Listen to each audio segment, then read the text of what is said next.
What's going on, guys? It's Nick here, back with another video. It's Saturday, so I'm going to team my team, talking about the most important news from the last week. As always, I recorded this at noon on Friday, so if anything important happens after that, I'll pin a comment going over it.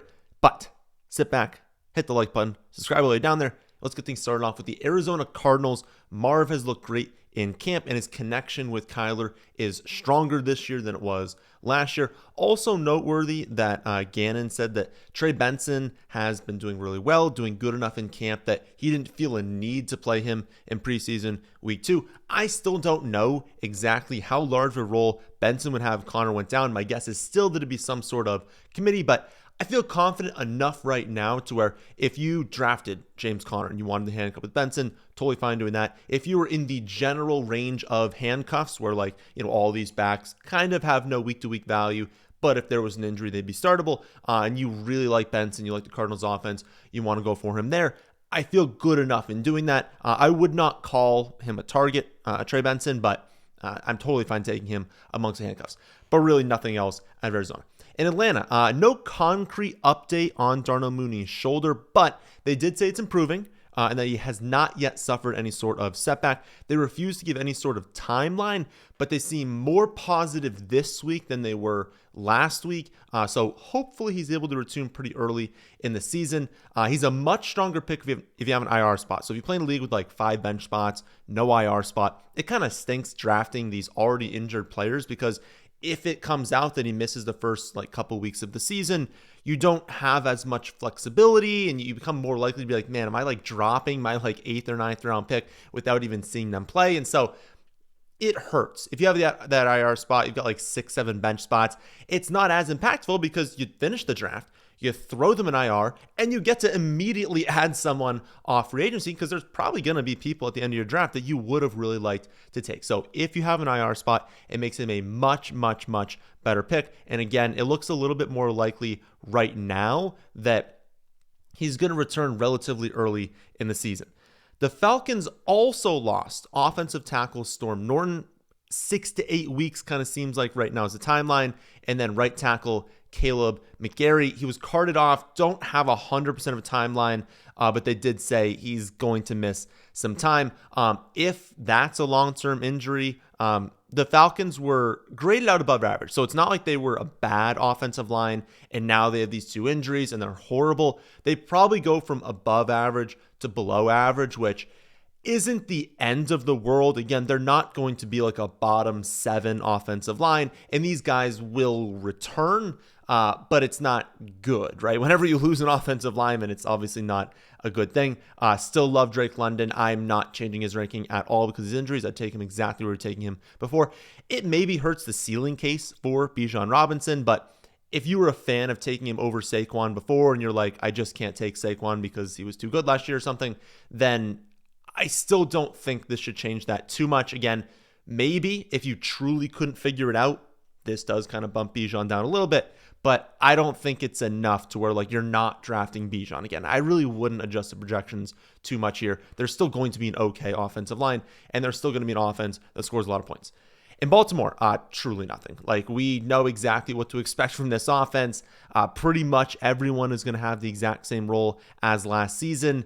Just with Hopkins kind of hurting everyone a little bit because the odds are Hopkins isn't going to be that good. He's not someone I'm really drafting, but he's better than Nelson Aguilar. He's probably going to have a role in the red zone, so maybe dock a little bit from what these guys did last year. But yeah, there's no real news. We haven't gotten any sort of update on Isaiah Likely. I'm still under the assumption that he's going to probably miss a game or 2 to start the year, but that doesn't matter too much when drafting because you were never drafting him to be your starting tight end in week 1. He was always going to be someone as part of a too late tight end build. If you started off with Hunter Henry or Brenton Strange as your 1 because you waited a really long time and you wanted to draft him as your second tight end, go for it. For the most part, if you drafted one of the top 12 tight ends, you don't necessarily need another one if you want to, sure. But again, if you did and he was part of that build, you weren't playing him in week 1 anyways. In Buffalo, Shakir seems like he's progressing nicely. Seems like he's got a good chance to play in week 1 at this point. We didn't know exactly when he got hurt. Is he going to miss a couple weeks? Are they going to rush him back? Because that's the big thing is when teams rush guys back from these ankle injuries, the re-injury rate is so high. And if you suffer a setback on a high ankle sprain, that can force you out another month. Then they're probably going to rush you back again. And it kind of just keeps this cycle where you're never healthy. If it seems like he's trending towards week 1, I have a little bit of confidence in that. Hopefully this isn't a rush back for week 1, but I don't think they would, because it's not that they have an amazing wide receiver room. It's that they have enough. So I do think they have enough wide receivers to where like they don't think, got to get him out there in week 1. There's no way like we make playoffs without this kid in week 1. Like they'll be fine. They're probably going to make playoffs this season. They're probably going to be really, really good. Week 1 with or without Shakir is not going to impact the odds to make the playoffs. So I think they're going to take a long-term approach. And if that means he's back in week 1, maybe it also means maybe the injury wasn't as bad as we had feared originally. I'm still not pumped about drafting him because we sort of know for a fact that he has no ceiling. He's not going to go out there and have 1,300 yards and 10 touchdowns. That's fine. Not everyone you draft has that sort of ceiling. But the fact that we kind of know that he doesn't have a league-winning ceiling, and he still goes, I don't want to say early, but not late, right? It's not like he's a later round pick. He goes in a range where I'm like, I don't know. A lot of times I just kind of opt for whether it's a different position, whether it's someone with more upside at the position. Just haven't really been drafting him a lot. I was on him to start the year, but not as much now. If you are in a 3 wide receiver league, if you are in especially a 3 wide receiver, 2 or full PPR league, 2 flex spots as well, something like that, where it's like you have the ability to start a lot of wide receivers. Now it's more viable for Shakir because he can just rack up 5 for 50, and maybe in a wide receiver league where it's like 3 wide receivers, full PPR, 2 flex spots, you'll take that at your 4th or 5th wide receiver spot and you're starting lineup. So in a traditional format, don't like him as much. As you get to more formats that favor wide receiver a little bit more heavily, I like him a little bit more. Again, for the most part, I've been passing on though. And then for those of you in like super deep leagues, Tyrell Shavers, been good in camp, but you got to be in a 16-team league with pretty deep bench spots to consider him. Next up, Panthers. Ted has a hamstring injury, but I wouldn't worry about that at all. It really seems like he was just a little bit tight, more soreness than anything. Like when they use the word he's sore, he's tight, doesn't have like a major strain, you're not worried about it 2 weeks out from week 1. So I just think they're being cautious. He'll be totally fine. I don't think he's at risk of missing any significant time. There's also the big trade rumor with Adam Thielen potentially going to the Vikings. I don't think that impacts Tet at all. Tet is locked into his role. Adam Thielen being there, not being there is not going to change the target share for Tet McMillan. What it does is it kind of impacts what we have for the rest of these guys. People had been fading Leggett recently because we had, Coker kind of honestly breaking out last season, but then having a really good camp. People that are scared that if Coker kind of takes over that number 2, really, I guess, beats out Leggett in any way because you had Thielen there and people are like, okay, it's Thielen, it's Leggett, it's Coker, it's Hunter Renfrow, it's Jimmy Horn. It's like there's just too many of these guys behind Tet, and I agreed with that kind of assumption. I agree that Tet should be falling. If Adam Thielen leaves, it wasn't like Thielen was going to have a 20% target share, but things become much more defined. You now say, okay, maybe we do really believe that Coker is breaking out, that they believe in his talent. Maybe Leggett can have a much more consistent role and we can start taking him a little bit more later on. And maybe they do believe in Hunter Renfrow just being able to kind of mix into the flex spot and be okay there. So it just kind of defines everyone's role a little bit more, gives everyone a higher floor, a higher ceiling, and it makes a better case for all these guys in the later rounds. I would say Coker would be my favorite because pretty much everywhere Leggett is still going to go earlier, but Coker is a guy that is actually challenging him for that spot and is talented. To where, remember last season, we weren't really fans of Leggett coming out of college. So I think it has an impact there. If the trade goes through for Thielen, I'm still not super pumped about him. He's 35, actually 35 on Friday. So he can do it. There have been wide receivers at age 35 that have had good seasons, but it's like Jerry Rice, T.O., Chris Carter, Tim Brown, Isaac Bruce, Larry Fitzgerald. It is the best of the best. I don't think Thielen is quite in the same tier as Jerry Rice and Terrell Owens, but if you do, then yeah, maybe he can have a good season. I'm not saying he's going to be bad. And honestly, the trade makes sense, right? Going to Minnesota, we'll talk about that when we get to Minnesota. But with all of the injuries that they've had, it's been pathetic, really, what J.J. McCarthy's had to throw to in camp. And of course, they're getting Jefferson back now. Addison's only going to miss 3 games. Then he'll be back. So, it's not going to be horrible, but there's a huge drop-off after that, especially with the Naylor injury. And so it makes sense that this trade would probably occur. In Chicago, there wasn't a ton of actionable news. Pretty much every offensive pass catcher has drawn rave reviews at some point. But I think everyone understands that not all of them can go off, right? You can't have DJ Moore, Adunze, Burden, all having 1,500 yards and 12 touchdowns, right? So all of them look good, and it's a positive for the offense, but not everyone can drop a nuke this season. Moore and Adunze definitely having good summers, pretty clearly locked into their top 2 wide receiver spots. Loveland is going to play a ton. I think it's pretty much a lock. He's going to be, low end tight end 1 at worst. The question mark right now comes between like Burden and Zaccheaus. I think long-term Burden is obviously the one they want to be good, the one they're going to have as that number 3 in this system, and has the upside to kind of ascend, maybe, kind of challenges one of DJ Moore or Rome Odunze in upcoming years. I don't know about this year if that's going to happen, but Zaccheaus has earned snaps. He's had a fantastic summer. He's looked really good. So I think it might be a slower start for Luther Burden than people are hoping where they're drafting him. Again, I know that the coaching staff loves Burden, and they also love how good of a blocker he is. So he's going to get onto the field. That's super important for Ben Johnson. So I've gone back and forth with him. It's tough because when you have these sorts of players where like we know the start is probably going to be slower than people expect, it's like, can we just trade for him, right? Can you just not draft Luther Burden? Know that Zaccheaus is going to have a role in week 1. Know that people are probably going to panic when they draft Luther Burden where he's going in drafts. They see Zaccheaus out there. They see him have like 2 for 20, and they're like, oh, that's annoying. And then you send a trade offer. That might be your best bet in acquiring him because we know he's going to start slow. And if that occurs, it's like, why draft him? Why trade for him? On the other hand, it's like, well, someone might know that as well. The person who's drafting him might know he's going to start slow, might not be willing to trade him away. And I do think where he's going is a pretty good value in draft. So overall, I think the ADP makes sense. I think I'd be fine going after him. If I were to rank all of like the Bears players in order of like my preference at their ADP, at their redraft ADP, it'd be Rome Odunze at the top spot, round 7, Colston Loveland in round 10, DJ Moore in round 4, Caleb Williams in round 10, Luther Burden in round 12, Swift in round 6, and then everyone else behind that. I would love to increase my confidence in DeAndre Swift, but I don't know. I haven't like gained any sort of confidence in him this summer. There's never been a time where Ben Johnson's come out here and been like, yup, he's our top guy. He's like, we know he's going to play in like 4-minute, 2-minute offense. We know he's going to play when they're passing. We don't know if he's going to goal line. We're pretty sure he's not going to. And we don't know what the role is going to be between the 20s on early downs.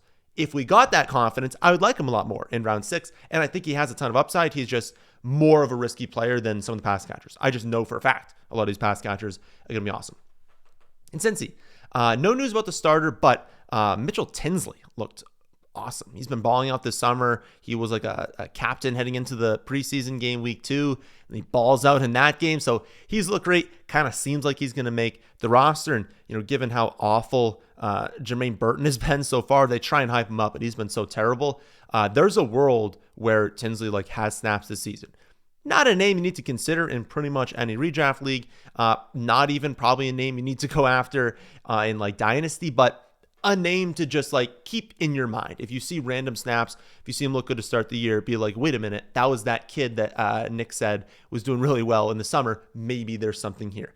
But yeah, Jamar Chase, you're still taking him as a 101 in all formats. Chase Brown's worth the 2nd round pick. T. Higgins worth the 3rd round pick. Mostly targeting those 3. I think Burrow is fine, but I more so target the first 4 quarterbacks, not as much Burrow. Yeah, those first 3 are just still awesome picks. Browns camp. Cedric Tillman has a minor thumb injury. Doesn't seem too bad. Doesn't seem something to worry about too much. There's also a report that there's been 3 teams that have been making calls for running back: the Saints, the Chiefs, and the Browns. So in the back of your minds, make note of that, right? We still don't know about Judkins. Still no news there. Don't know when he's going to sign exactly. Dylan Sampson, I'm not pumped about. I don't think he's that high end of a prospect. And, Jerome Ford is fine, but I don't think he's that good. I maintain that given the 3 we know are probably going to be on the team, again, I say probably because we just don't know right now with Judkins, given those 3 on a below average line, on a bottom 2 offense, like I just wouldn't draft any of them. And when you add in the fact that they're even making calls for running back, it just shows a lack of confidence. Do not draft a Browns running back this season. And watch Isaiah Bond. So they're going to play on Saturday when you're watching this. I added him like right after. So I had the last pick in the Dynasty draft, and I made sure I dropped enough players to have like an extra spot, finished the draft, and then I went in and added Isaiah Bond for like an extra pick. He would have been a second round pick in the NFL draft had he not had all these like allegations coming to light, all these legal issues. Those are behind him. Good to go now. If he was a second round wide receiver on the Browns and they had Judy, who everyone hates, and then Tillman, who some people like, but let's be honest, like was not a super high end prospect and hasn't actually had more than a couple of good games in the NFL, he would not be free. And free as in like he gets drafted in like 1% of Underdog drafts. So he's free in every single format. He was free for me in Dynasty. I don't know. I feel like he's talented. Watch him play. Again, not a situation you love in Cleveland with terrible quarterback play, but there's a world where he ascends and he's someone. So keep an eye on it. Let's just see how he plays the preseason, but I don't think he's going to play that much because he kind of just joined the team. In Dallas, their final preseason game is tonight for me on Friday, so I don't know how that went. I'm really hoping that Blue can play. They said he should be able to play, but we'll see. I hope he looks solid, but not great. So I'm hoping he doesn't bust off like a couple long runs and all of a sudden his ADP skyrockets, because like that would just be annoying, because it's like you can't really take that much away from these runs. So if he has like 5 carries for 50 yards, it would just be annoying because it doesn't actually mean that much, because we know he's a talented back, but his ADP would go up. So hopefully that doesn't happen. Hopefully he just looks okay. Can he go out there, have like 5 or 6 carries for like 25 yards and just look good on a few of them? That's what I'm hoping. Just give me a little bit more confidence in him and confidence that he's good to go, right, from the foot injury, which was not a major injury. I am still fading kind of regardless of how he looks, Javonte and Miles Sanders. But again, I would like to feel better about Jaden Blue. Aside from that, we know what to expect from this team. Lamb and Pickens are going to be studs. Dak and Ferguson are really solid late round options at quarterback and tight end. If you like waited at those positions, running back is really the only question mark. But again, I'm taking a stand on Jaden Blue, and I hope he plays tonight. In Denver, they actually traded away Devon Bailey to the Saints. It was a fantastic trade for him. So they drafted him in the late 7th round last year, and then they got a year out of him. He turns 28 in December. Again, he was a rookie last year, turns 28 in December. And they got a 4th round pick and a 7th round pick back for him. So that is an amazing flip for Bailey. And it was almost like a free 4th rounder, because again, they used a 7th rounder, got a 7th rounder back, got him for a year, and they didn't need him, right? Sutton is obviously the locked-in alpha. Mims is a great deep threat, schemed usage player that could get a little bit more usage this season. You know Evan Ingram's going to play as like that big slot wide receiver almost. Troy Franklin has apparently had a great camp. Pat Bryant is a prospect they love and I love. So it doesn't leave that much room. And so you're fine saying, okay, would I rather have, Devon Bailey or Trent Sherfield and a 4th and a 7th round pick? Like, of course you're going to do that. So great trade for Denver. Horrible trade for New Orleans. I think it helps everyone marginally, but it mostly helps Evan Ingram and Pat Bryant, because Vele was always that short area target, right? Now when he's gone, it opens up all of that work. So Bryant has an easier path to snaps, and Evan Ingram won't have someone else running that area. Like again, he can just be like a big slot wide receiver for them. So those two benefit. I don't think it makes Ingram like a 2-round better pick, but it makes him much more appealing in the range he's going.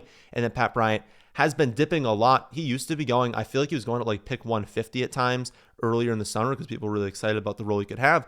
He's dipped down to like 185. I mean, I've been just drafting him every time at 185. I would assume he'd jump back up to like 160, but regardless, especially in the redraft league, totally fine drafting him as your last wide receiver.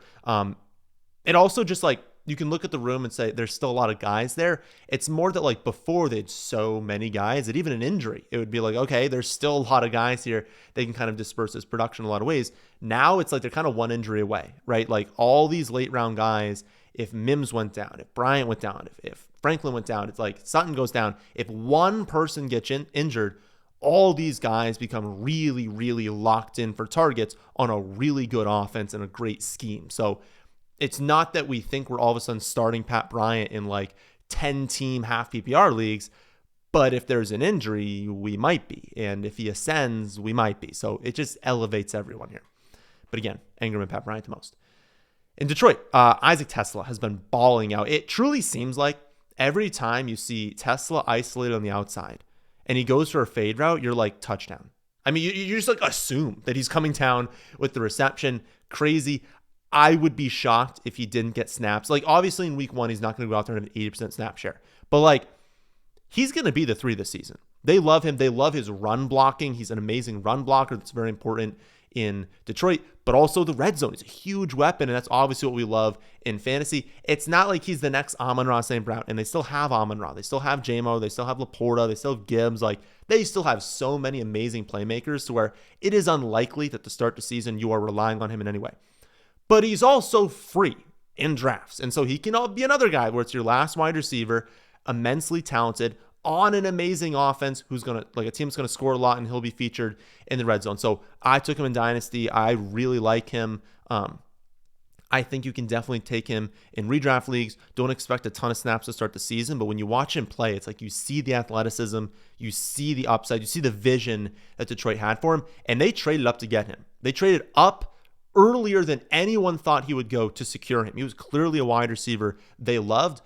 So yeah, I really like him. But again, it's not like you're taking him in like round 11 or 12 in a redraft league. Like, you can still wait a long time. No one's going to take him that early.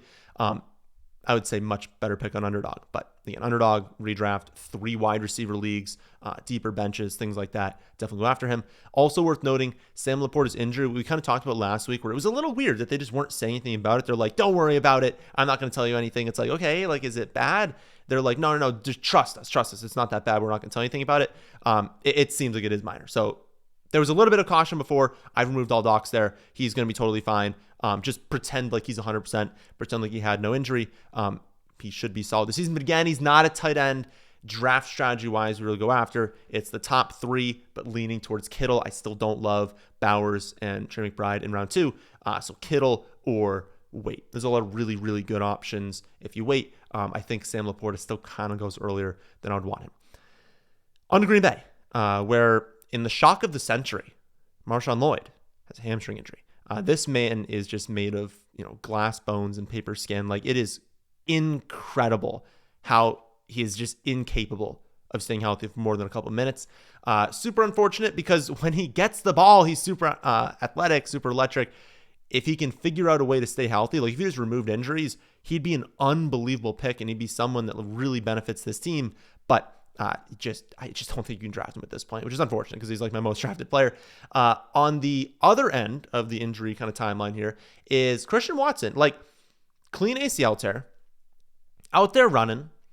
I feel like in people's mind when they're drafting Packers players this year, they're like, he's not going to return. They almost view him the same light as like Tank Dell, right? Tank Dell's not coming back this year. He's not going to be playing. Christian Watson is going to. There is a world here where after the week 5 bye, he returns. Like, he could be playing in week 6. Would I bet on it happening? Probably not. I would probably say like we're looking at closer to like 7, 8, 9. But because the outcome exists where he's back there in week 6, you need to account for that when you are drafting these players. I don't want Romeo Doubs. I don't want Jaden Reed. Like, these guys are going to absolutely get tanked in value once you have Watson returning. Obviously, we know for a fact that Matthew Golden's going to be the other wide receiver on the outside. They want to do much more 2 tight end sets. They couldn't because of injuries last year, but they want 2 tight ends out there. So there's going to be a ton of plays where Doubs and Reed are just not on the field.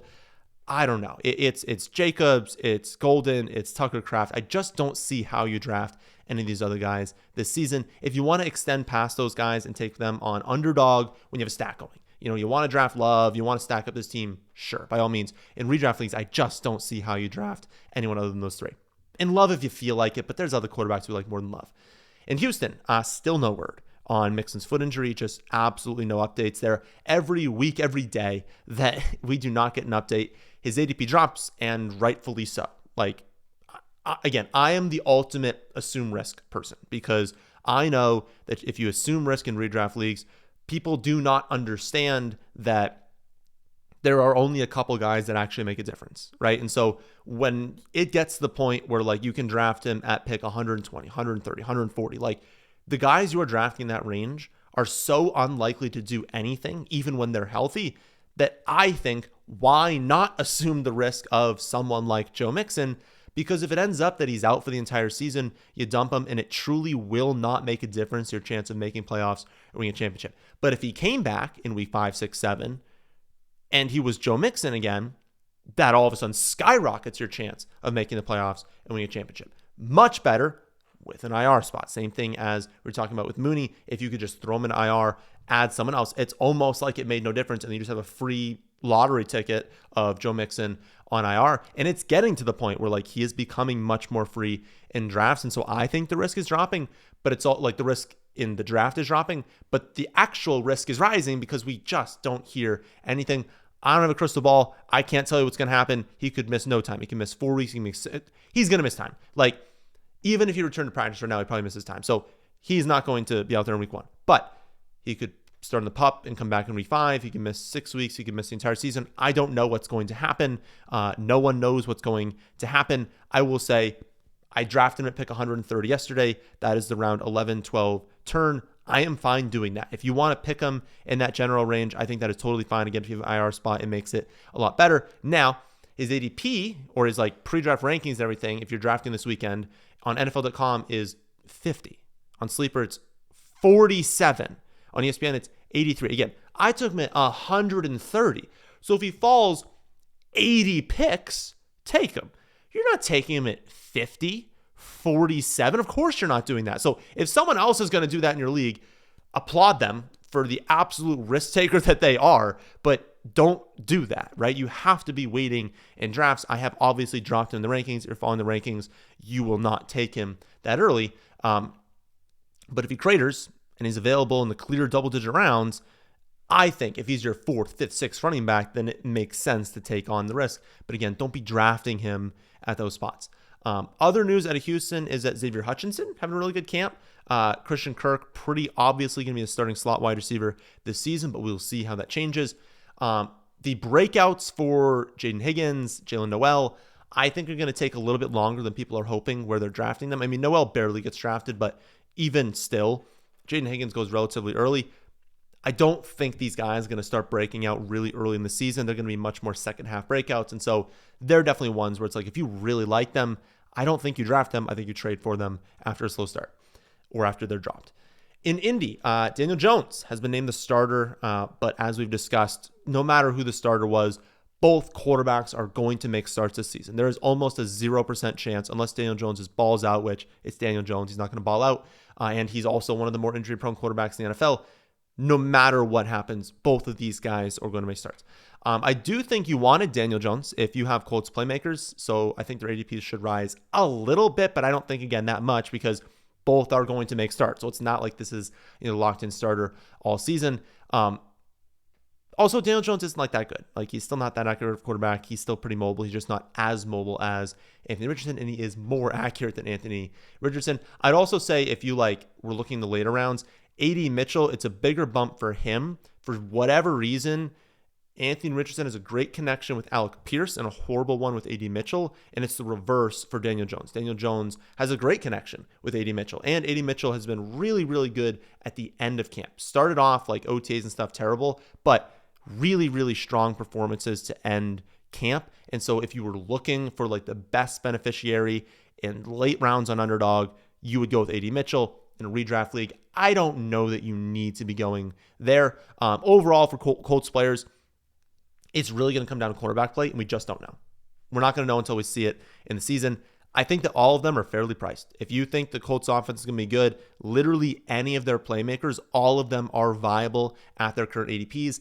I doubt, Jonathan Taylor can be, but other than JT, I don't think anyone's going to be a true league winner. I don't think that's really in the range of outcomes, but they go late enough where you don't need that. You can still have someone produce like Jaylen Warren. I don't know that Jaylen Warren is going to be a top 3 tight end, but would you take the tight end 6 or 7? Certainly. You'd certainly be fine doing that. Where he goes, Michael Pittman Jr., I don't think he's going to be a wide receiver 1, but would you take the wide receiver 25 if you draft him as wide receiver 50? Yes, you would absolutely take that. So again, I don't think they're going to be league winners, but I think any one of these players, enough talent, enough usage in the scheme that I think they can all be solid. In Jacksonville, Travis Hunter, Dami Brown, both have very minor injuries. Wouldn't worry about it. Wouldn't even consider it when drafting them. Would not draft them any differently. Other than that, nothing really to report. I'm still taking a stand on Tootin over the other running backs, but there's nothing that happened this week that would make you think that it's one back over the other. I just think Tootin's the most talented, and he goes latest in drafts, so I'm drafting him. Kansas City, There was a report I mentioned earlier where they were among the teams that were interested in trading for a running back. It would be weird, I think. I mean, they don't have any clear lead guy that's amazing, but they do have a ton of options. So I think it would be odd if they traded for a running back. So we'll see. It was just kind of an odd report they were thrown in there. Other than that, it's really just Rashee Rice. We still have no idea how long the suspension is going to be. We don't know when it's going to be. The latest report is that it seems like it's going to be 6 to 7 games, most likely. That seems like the best estimate for the range. And it is more likely now that it comes to start the season. That would be good. That would be a good outcome. And where he's going in drafts right now, that's pretty much what you should expect. And so I don't think if it came out that it's 6 or 7 games to start the year, I don't think his ADP should change at all. I think where he's going right now, that makes sense. Who knows? Could be 4 games. Could be 8, 10 games. Could be starting. It could be 10 games starting in week 5. We just don't know what's going to happen. I do think that the risk that he misses the fantasy playoffs, basically, that it prolongs into the season, that it's a super long suspension. I think that risk has reduced over the last week. Right now, in half PPR scoring, he's my wide receiver 32. I have him ranked in that general 5-6 turn range, directly behind Travis Hunter, Rome Odunze, directly in front of Emeka Egbuka and Ricky Pearsall. I think those are the wide receivers he's fighting for. I think that I would take him ahead of Egbuka and Pearsall because I know with 100% certainty in the weeks that he's out there, he's going to be awesome. I'm pretty sure with those two, but I guess I don't know with 100% certainty. I would still take Hunter and Odunze ahead of him just because I feel a little bit more locked in. They're not going to miss 6 or 7 weeks of the season. But again, those are the wide receivers I draft around. And I'd be fine, honestly, if you jumbled that around, took those guys in a different order, but those are the wide receivers I draft him around. And remember, if there was no suspension, Rashee Rice is a 2nd round pick in fantasy. So I think that ranking does a pretty good job of taking into account the risk, but know yourself, know your league. Again, if you think that even if you drafted Rice and Mixon never played, if you still think you could do that and still make the playoffs given the people you're going against, you would move Rice up because you can keep him on the bench spot. He shouldn't be able to go in the IR. Suspension should not be allowed in IR. But if you know that you can still make playoffs, draft him because he'll be back probably in the fantasy playoffs. And if you are pretty sure you're going to be there, you have a 2nd round talent playing for you at the cost of a 5th or 6th round pick. That is extraordinary value.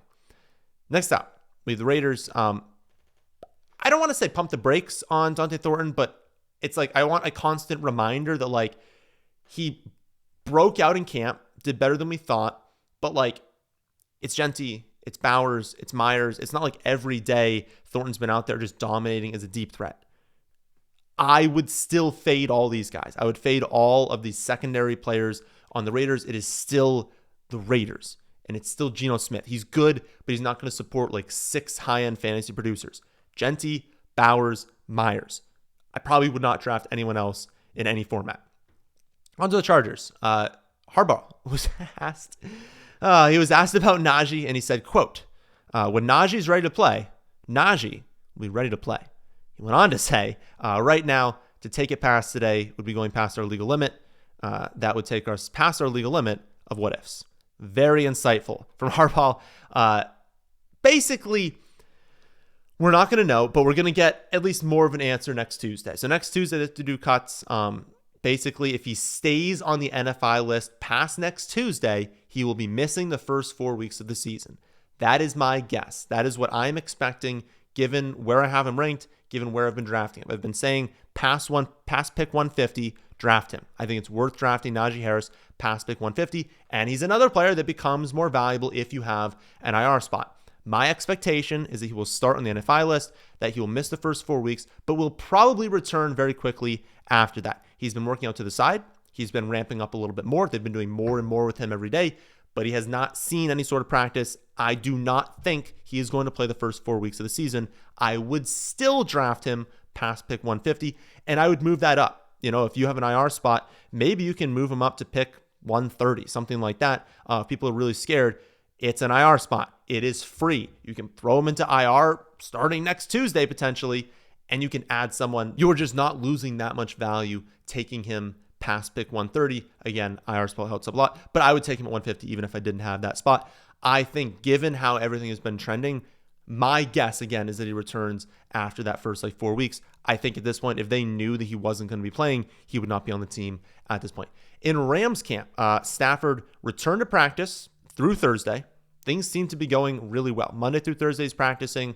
When asked on Thursday, Stafford said, quote, the good thing is I feel pretty good.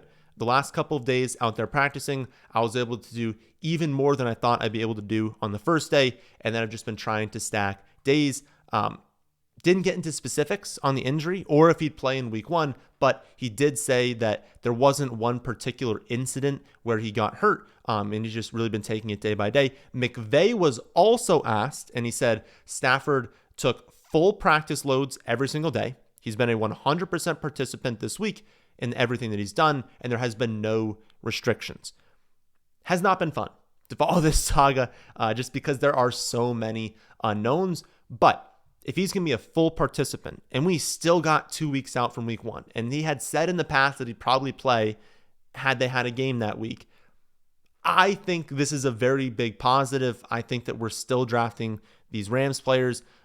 We have been loading up on Puka, on Adams, because they have been falling in drafts because of the Stafford injury, even though they themselves are not injured. It seems like they should be going back to regular because it seems like he's going to be good to go.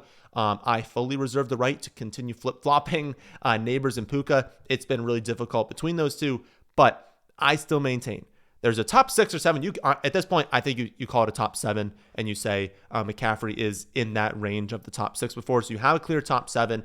I still think it's Puka and Neighbors after that in some sort of order. At this point, if Stafford is going to be good to go, I'll probably move Puka back over Malik Neighbors, but it's been decimal points that are really separating them two. So just take whichever one you want. But I think Puka probably deserves to be the 8th pick at this point.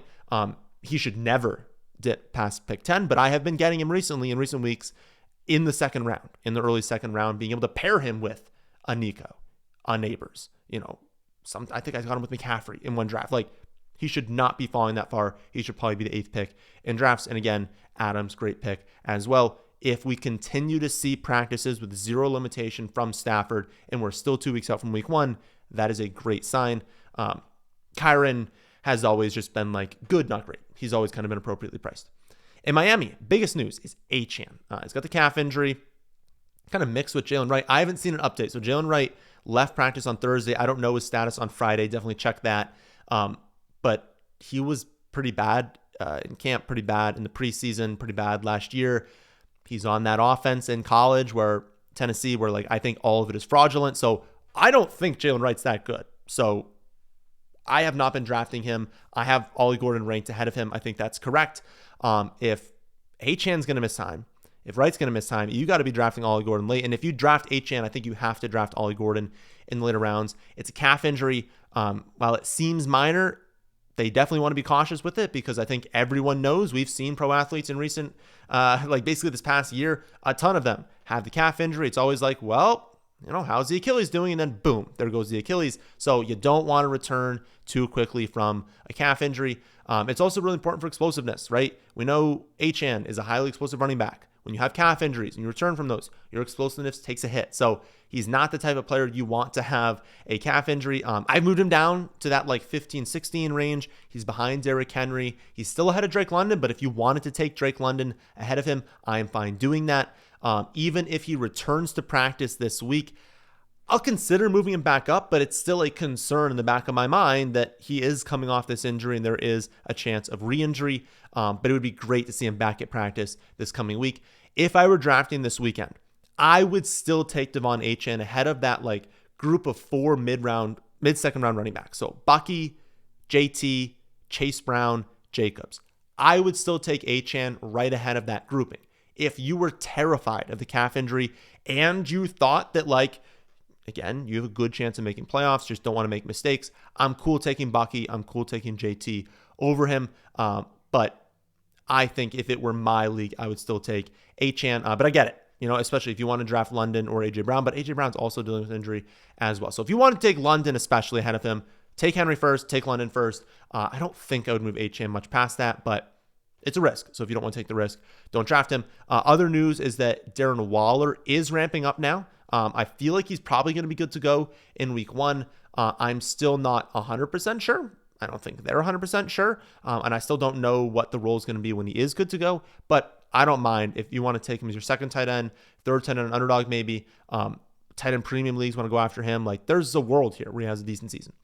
Up next, Vikings. We already kind of talked about the potential for Adam Thielen going there. I don't think that impacts anyone. You still love Justin Jefferson. Addison's still a strong pick in the middle rounds. Hawkinson's still good. The running backs still feel the same way. Obviously, it impacts Naylor, but he's injured now. So, that's obviously going to hurt him. But I don't think, like, you're not, like, reducing the projection on Jefferson or Addison.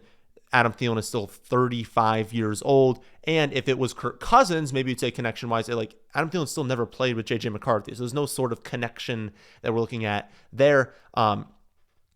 It seems like they're just being cautious with Justin Jefferson. Seems like he's ramping up. He'll be good to go. But yeah, that's basically the biggest news out of camp there. But like the wide receivers that McCarthy's had to play with, like it has been like Lucky Jackson, Thayer Thomas, like just absolute no ones out there because Jefferson hasn't been practicing, because Addison missed a little bit of time, because you have the Naylor injury. So like it makes sense that they're going after Adam Thielen. I feel like it'll get done, but who knows? Patriots camp. Jalen Polk going to miss the season with shoulder injury. I went in to do the projections, and there were 3 targets. I had to move around. So doesn't change anything. I put those 3 targets on Efton Chisholm. Nothing really happened this week in New England to change my outlook on them in fantasy. Henderson and May are still the top targets. They're must-draft players for me. Everyone else viable at their ADP. I think Kyle Williams, again, probably going to start slow, but I like him later on. Douglas, if you want to go after him, especially in a full PPR league. Diggs, I think, is totally fine at his ADP, but the must-draft players are Henderson and May. Saints camp. Again, they were one of the teams we mentioned, interested in a running back, although it makes no sense. Like, you're tanking. You don't want to win, right? Like, I guess maybe the staff wants to win, but they know they're a bad team. They know they're live for like a top 3 pick in the draft. Why are you trading for a running back? That doesn't make any sort of sense. But again, doesn't make any sense. And they are the team that spent a 4th and a 7th round pick on a turning 28-year-old sophomore wide receiver who's like fine, but not that amazing. I don't get it. I'm excited to see if Devin Neal can play on Saturday, because their other running backs have been trash. It makes sense, that they're looking for a running back in that sense, because all the running backs have been horrible behind Alvin Kamara. Of course, Alvin Kamara is the one. And they do want someone back there because the staff is still, fighting for their jobs. But it's good news for Devin Neal if he can go out there on Saturday and look solid, look healthy, because these other backs stink. And so pretty easy for him to win that 2 job. It's just like, okay, we have that risk that like maybe they do trade for running back. And so you don't love drafting Neal late, but if he looks good on Saturday and the reports kind of go away, maybe Brian Robinson Jr. goes to a different team, then I'll have some confidence and kind of take him as a flyer in the last round. We also still don't know yet. I think they'll make a decision after the Saturday game who's going to start week 1. My guess is Rattler, but we're going to get Rattler and Shuck, at times both the season, no matter who starts. In Giants camp, Scadaboo, Neighbors, back at practice, but neither is a full go yet. Hopefully next week they're a full go. Scadaboo played in the Thursday night game. He got like 3 touches. You can't really evaluate that, but good to see him playing again. You should assume that he'll be back next week, fully good to go. I'm not worried about Neighbors right now. Again, I still don't know. Honestly, I flop it 50-50 if I'm taking Neighbors or Puka at that 8 pick. But I like him a lot. I like Puka. I like Neighbors. Both live for 200 targets, and I'm not too worried about the injuries. As for Scadaboo, Tyron Tracy Jr., I still think is the clear starter right now, but I don't mind drafting Scadaboo. Like, if you like the talent, you like the pass catching, you think he's better than Tyron Tracy, anyone is fine, honestly, past pick 100, but I would not take him until that. I wouldn't take him in like the top 100 picks. So if he starts getting to that 105, 115 range, something in that range, and you want to take a shot on Scadaboo, again, I think Tracy's still a starter, but they like Scadaboo a lot. Jets camp. The vibes continue to be terrible surrounding Breece Hall. I continue to hope he's traded away. I hope he goes to Dallas. I hope he goes to Houston. I hope he goes to one of these teams where it's like there is an opening available for him. It's pretty clear it's going to be a 3 running back by committee with effectively a 4th running back in Justin Fields. The drumbeat for Braylon Allen has been too strong at this point. He is going to have a large weekly role. And if Hall does not get traded away, I don't know if we can trust any of these guys, just given how bad the Jets offense is going to be. Again, I redacted Breece Hall from the must-draft list. I think he's still a fine pick because, like, you can get that out of maybe the drumbeat is wrong and Braylon Allen doesn't have that large of a role. I don't think that's going to happen, but maybe he's traded away. And, like, if Breece Hall went to Dallas, obviously he would end up being, like, a second-round pick in fantasy. So if you can get him later on, that's good. But again, the drum beat's too strong. Like, Braylon Allen's going to have a role this season. He apparently looks very good. He was terrible last season, but it doesn't mean like a very, very young player. He's like 20 years old last year. He's a young player. Like, it doesn't mean he can't get better and be good this year. Strong pick. At this point, Braylon Allen's a very strong pick in double-digit rounds. Redraft leagues, if you're drafting this weekend and you're looking for that like kind of later round running back that, I mean, he's live to break out in two ways, right? If they just like him and they just give him, 16, 17 carries a game, that is upside in fantasy. But what if that happens? They like the breakout and then they also trade away Breece Hall. That's great for Breece Hall and it's great for Braylon Allen. Obviously, he'd become the clear one. Again, it's the Jets and they have Justin Fields. We know that this team's not going to be good. And if it's 4 running backs, I don't know if we can trust any of them. But that's also why I removed Fields from the must-draft list. Next up, we have the Eagles, where they traded for John Mechie. Battle between Dotson, Mechie, likely not going to matter that much. A.J. Brown, Devonta Smith, they're working their way back from injuries. Should be good to go in week 1. That's the expectation right now. If that happens, Dotson, Mechie, not going to earn very many targets. I don't really have a concrete update on Brown or Smith, but again, they're working their way back. The expectation is they'll be out there in week 1, but obviously monitor both of them. I'm not drafting them any differently right now. In Pittsburgh, remains pretty clear that right now Jaylen Warren will open the season as their lead running back. Caleb Johnson, Gainwell, going to be getting touches behind him. I'm sure Caleb will earn more touches as the season goes on, but he's still a player I just do not draft. I wouldn't be going after him this weekend. I've been drafting Warren over him straight up. I don't think the ADP should be as high as it is for Caleb, and Caleb goes higher right now than Warren by ADP. Gainwell's even mixing in. Like, right now, it seems like Warren's the starter.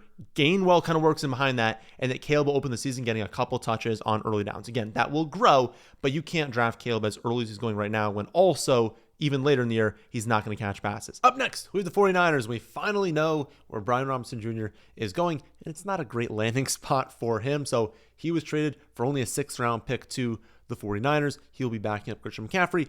Basically, not going to change the rankings on Christian McCaffrey, not changing the rankings on Pearsall, on George Kittle, on Purdy. None of that is impacted. The biggest thing here is Guerendo. So before, Guerendo was the presumed handcuff to Christian McCaffrey. He was a guy that you'd figure would get a lot of touches if McCaffrey went down, but had no value while McCaffrey was healthy. Now, Brian Robinson Jr., probably in line to win that. It's not a guarantee. I mean, he could still go in there. It's only a 6th-round pick they gave up, so it's not like they value him that highly. I think they just wanted to guarantee that someone could go in there and just handle an okay amount of touches and not be terrible. That's basically what they wanted if McCaffrey got hurt. And then occasionally, if McCaffrey needs a breather, right, they don't want to give him 30 touches a game. They're probably going to give him north of 20, but they don't want to give him 30 a game, so maybe just like some touches here and there. Basically, Guerendo, Brian Robinson Jr., neither one going to have any sort of weekly value unless McCaffrey gets injured. And then if he does get injured, it's probably going to be a split between these two. It's not going to be like a Jordan Mason situation last year where he's getting like 100% of the workload. It's pretty likely you would have Isaac and Brian Robinson Jr. splitting the touches, which wouldn't be great for either of them, but would make them viable. So if you wanted to handcuff McCaffrey, I think it's totally fine. I would do it with Brian Robinson Jr.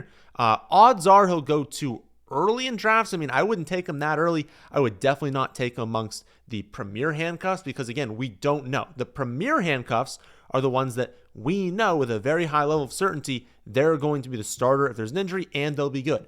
We don't know if Brian Robinson Jr. will get more than 12 to 14 touches a game if there's an injury. So he's still the one I'd handcuff with, but I wouldn't take him that early. And again, doesn't change anything for anyone else. In Seattle, biggest news has been Ken Walker recently.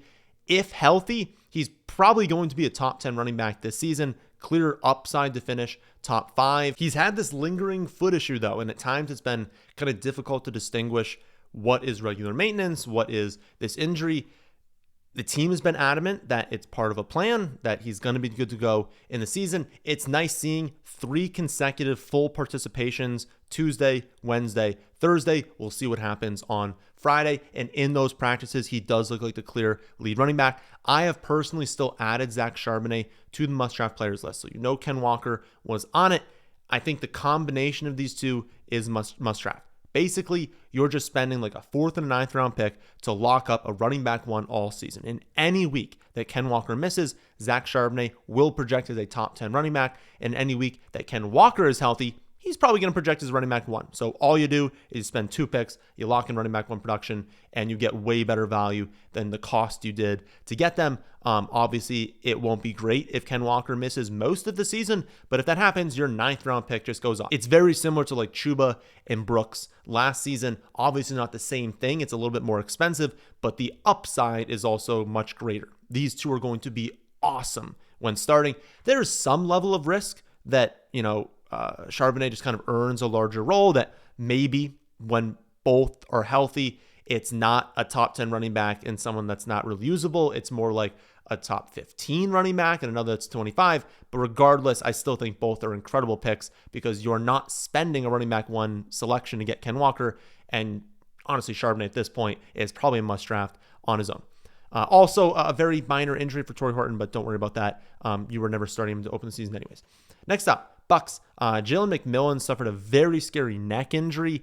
Seems like he's going to be out until at least week 10, but it's going to be a while before we see him. The way they're talking about it, though, like, that's a good outcome. Like, they're saying it could have been career-ending. Great to see that he's going to return at some point this season. Getting a clearer picture as well on Chris Godwin. He's starting to ramp up right now. For sure going to miss the start of the season. Going to open on the PUP. Seems like they expect it back in that general week 5 to 7 range, but it depends how his body responds. Again, ramping up right now, but he's not in game shape. It's going to take him that time. And when he returns, it's going to be a little bit. So even if he returned in week 5, I don't think we'd probably play him. So you got to expect that it's probably going to be week 7 or so, that general range to where you can actually use Chris Godwin. I think at his current ADP, it's fair under that expectation. But that leaves the Bucs really thin to start the year. Evans, Egbuka, they're going to have incredible upside to start the season. Gives them both a ton of value. Evans, an amazing pick if you like drafting rookies, injured players for some upside, suspended players from some upside, and you get Evans to start the year, who's going to be a very good pick early on, and he's probably going to be a top 7 to 10 wide receiver for the first month. Egbuka was going to be a home run pick to end the season. At this point, is probably going to be a home run pick in all scenarios.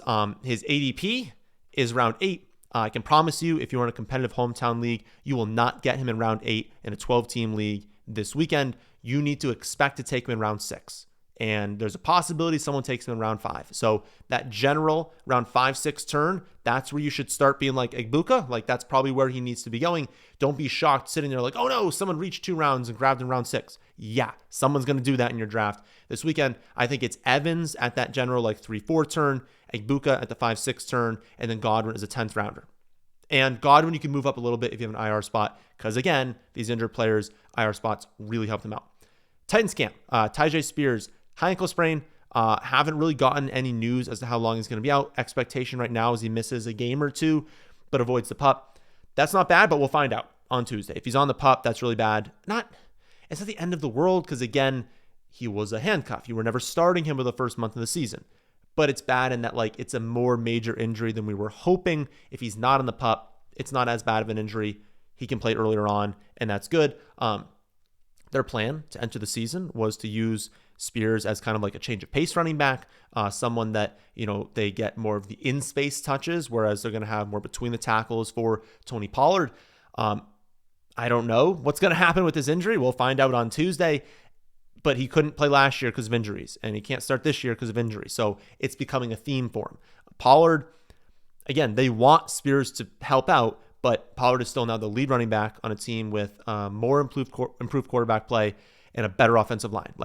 Especially if you see the PUP for Tyjae, wheels up for Tony Pollard. He's going to be really good this season. Other news is that Ellick looks really good. I doubt he has a massive role in week 1. I think, though, at the end of this year, you look back and you say he's their clear number 2 wide receiver, strong flyer later on, but again, more so on Underdog, Dynasty, deeper leagues. I know I say that a lot sometimes, but it's for those of you in a 10-team league or a 12-team league with 5 or 6 bench spots, you truly don't have later rounds. Like, you're drafting a really good player with every pick. You don't need flyers. You don't need sleepers. If you're in a 10-team league that doesn't have a crazy deep bench, like, you're going to draft a ton of really good players.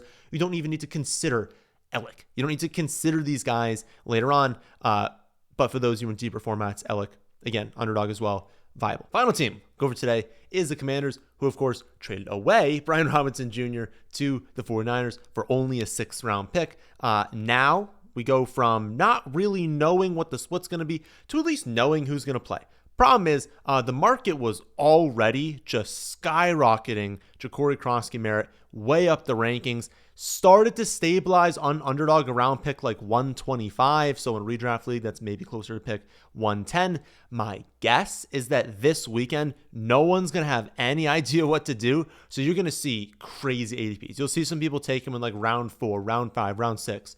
That's obscene. So this is still going to be a 3 running back by committee with a mobile quarterback. What's the other team you hear me say that for? The Jets. Now, the Jets are bad. Obviously, that's a way worse situation. The Commanders going to score a lot more touchdowns, more efficiency, more yardage. You still want that committee on the Commanders, right? Problem is, you've got Ja'Cory Krosky-Merritt, no receiving profile whatsoever. So he does not catch passes.